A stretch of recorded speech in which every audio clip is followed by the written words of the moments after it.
Luda, this is where the big boys come. This is my house. This is what I asked them to do. Nice. Okay, come on over. Is to set us up so that I could give you a demonstration of spices. Okay. Because if you don't do it this way, you're gonna be lost in the kitchen when you get to the restaurant. 100%. Everything you see in front of you, this is the only thing that adds flavor to food. Absolutely. Otherwise, a piece of chicken, a piece of broccoli, Right. any kind of vegetable, it just is. So from one cuisine to another, the transformation of the dish comes about through the use of seasonings and spices. We use a lot of whole spices and we use a lot of ground spices. Let's start with something simple. That is fennel seed. Okay, got it. Quite often after an Indian meal, when you leave the restaurant, there's a bowl of fennel seed sitting there, and you're meant to take a little bit and chew on it. It both freshens the mouth and helps as a digestive. How come I never knew about this? This is gonna take you in a completely different direction. This is dried green mango. Listen, I told you before, I'm willing to try anything. All right, we use this as a souring agent in our food. And once you get into it, you'll taste the sourness. I like it. If you mix it with the right things, I feel like this could be a great ingredient. Exactly. And what's cool about this, it's a way to add acidity to a dish that's not in liquid form. So let's say you wanted a dry rub. Right. Well, lime juice is gonna mess it up. Lemon juice is gonna mess it up. This is dried acidity. There's different types of cinnamon. Yeah. And both of these, believe it or not, are cinnamon. Most people in the West associate, for example, baking with cinnamon. We're gonna actually use this with chicken. I'm gonna show you how something like cinnamon actually adds a great flavor to something that's completely unexpected. Got it. Cool. And then grab one of these pods over here, break it up, and that's a cardamom pod. Inside is the seeds.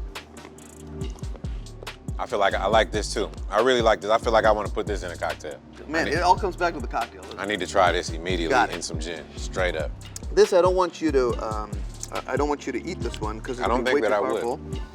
But take a deep, deep, deep breath and tell me if it's familiar. It's called star anise, and it's used a lot in Asian cuisine. It's kind of like clove, but a little bit goes a long way, and it adds a floral quality.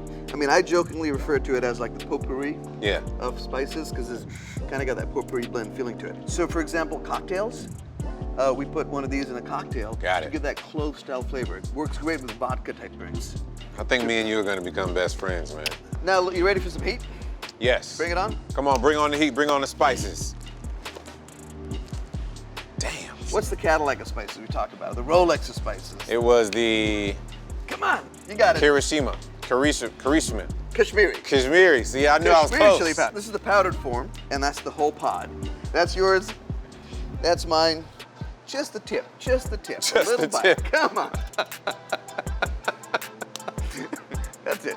I like that. It's a little citrusy. It has like a delayed, delayed reaction of the spice. It hits you, but it's not as overpowering. This chili pepper essentially changed Indian cuisine. Really? Here's the cool thing about red chilies. Yeah. It's not native to India. So when people go on and on about Indian food being spicy, it drives me insane. Because guess who bought the chili pepper to India? Right. It was Dutch, Portuguese, and French explorers in the 15th century that started picking up chili peppers from South America, which is where it's native to, and bringing it around the world. Now, don't get me wrong. Indians took to chili peppers like you do to alcohol. I mean, they really took to it. Hell yeah, yeah. And we use it extensively. But it's only about 500 or 600 years old in Indian cuisine, and we've been a civilization for almost 6,000 years. Gotcha. So the question is, what were we eating before the chili pepper came along? We got our heat from this stuff. Got it. We got our heat from black pepper. I like that introduction into these turmeric, mixes. From masala. Come on. That's where we got flavor. So when people say spicy, the original meaning is spicy, the mixes, not heat. So now that you're starting to understand the difference between spices, so now you get a better understanding of how things smell, how they taste, what they do. So the next time you're presented with a selection of spices, I want you to get in there, smell it, taste it, and think to yourself like, if this tastes like lawnmower clippings, do I really want this in my chicken? Got it. Good point. Great point.